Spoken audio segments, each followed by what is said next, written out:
আসসালামু আলাইকুম। আমি আজকে আপনাদের তৈরি করে দেখাবো চিকেন খাপসা। এখানে আমি 2 কাপ পরিমাণ বাসমতি চাল নিয়ে নিচ্ছি। এটাকে ভালো মতো ধুয়ে চালগুলো 2 ঘন্টা ভিজিয়ে রাখবো। আপনারা 1 ঘন্টাও ভিজাতে পারেন, কোনো সমস্যা নাই। আমি এখানে প্রাণের বোম্বে বিরিয়ানি মশলাটা নিয়েছি, এটা দিয়ে আমি রান্না করব। আমি এখানে আস্ত মুরগি 2 ভাগ করে নিয়েছি। খুব সাবধানে 2 ভাগ করবেন, সময় ছুটে যায়। তো একটু সাবধানে করতে হবে।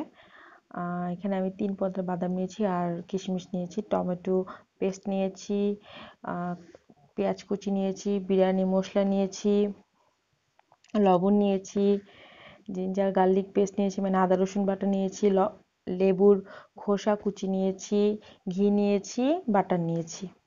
ওখানে চালটা ভিজানো আছে, এখানে চিকেনটা আছে। তো ওখানে তেলও আছে পরিমাণ মতো। তো এখন আমরা রান্নাটা শুরু করি। এখানে আমি তেল দিয়ে নিলাম। পরিমাণ মতো তেল দিয়ে আমি এখানে পেঁয়াজ কুচি দিয়ে দিলাম। পেঁয়াজ কুচি ভালো মতো এটাকে একটু নাড়াচাড়া করে রান্না করতে হবে পেঁয়াজটা। তো একটু কাঁচা ভাবটা চলে গেলে আমি এখানে লবণ দিলাম, বিরিয়ানি মশলাটা দিলাম, আদা রসুন বাটাও দিয়েছি, টমেটো পেস্টটা দিলাম। ভালো মতো মিক্স করতে হবে। মশলাটাকে খুব ভালো মতো কষাতে হবে, খুব ভালো মতো কষাতে হবে। আর আপনারা অবশ্যই পরিমাণ মতো বুঝে আপনারা বিরিয়ানি মশলাটা দিবেন। এই বিরিয়ানি মশলাটা একটু ঝাল, একটু তো একটু বুঝে দিবেন বোম্বে বিরিয়ানি মশলাটা। পরিমাণ মতো পানি দিলাম, কষানোর জন্য যে পানিটা লাগে ঠিক ততটুকু পানি দিলাম। এখানে আমি চিকেনটা নিব। এখন চিকেনটা আমি এখানে দিয়ে কতক্ষণ কষাবো। কিছুক্ষণ কষানোর পর আমি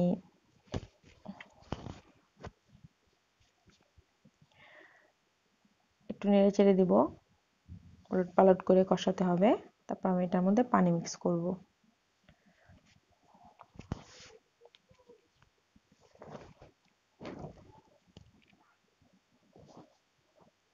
তো এখানে আমি পানি মিক্স করছি, যেটা দিয়ে আমি চিকেনটা সিদ্ধ করে নেব। ঢেকে এটাকে আমি রান্না করব। একদম চিকেনটা পরিপূর্ণভাবে সিদ্ধ করে নিতে হবে, অবশ্যই মাস্ট এটাকে সিদ্ধ করতে হবে, যেন কোনো কাঁচা ভাব না থাকে। সো একটু আপনারা ওরকম ভাবে সিদ্ধ করবেন, একটু সময় নিয়ে সিদ্ধ করবেন, যেহেতু আস্ত মুরগি। তো অনেক সময় ভিতরে কাঁচা থেকে যায়, বুঝে আপনারা সিদ্ধ করবেন। তো আমি এখানে আরো 1 কাপ পরিমাণ, মানে 1 কাপ পানি অ্যাড করলাম। পানিটা কমে গিয়েছিল। তো আমি এই এই পানিতে, মানে এই মশলার মিশ্রণ পানিতেই আমি রাইসটা দিয়ে আমি এখানে রাইসটা ঢেলে দিলাম। এখানেই আমি রাইসটা রান্না করব, এই মিশ্রণেই। ক্যাপসা রাইসটা আমি এখানেই তো ক্যাপসা রাইসটা আমি এখানেই রান্না করব। একটু হালকা আলতোভাবে নেড়ে দিতে হবে, যেন রাইসটা ভেঙে না যায়। তো আমি এখানে আরেকটা, আপনারা যে কোনো ফ্রাই প্যানে করতে পারেন, আমি এখানে গ্রিল প্যানে করতেছি। তো এখানে আমি চিকেনটা একটু ভেজে নেব, একটু হালকা ছেঁকে নেব আর কি। তো আমি গ্রিল প্যানে ছেঁকে নিচ্ছি।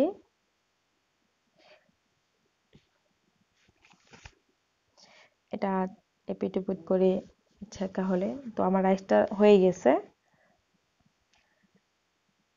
এখন আমি বাটার দিলাম কড়াইয়ে, ফ্রাই প্যানে বাটার দিয়ে আমি এখানে বাদাম কিশমিশ এগুলো আমি একটু ভেজে নেব, হালকা হালকা ফ্রাই করে নেব।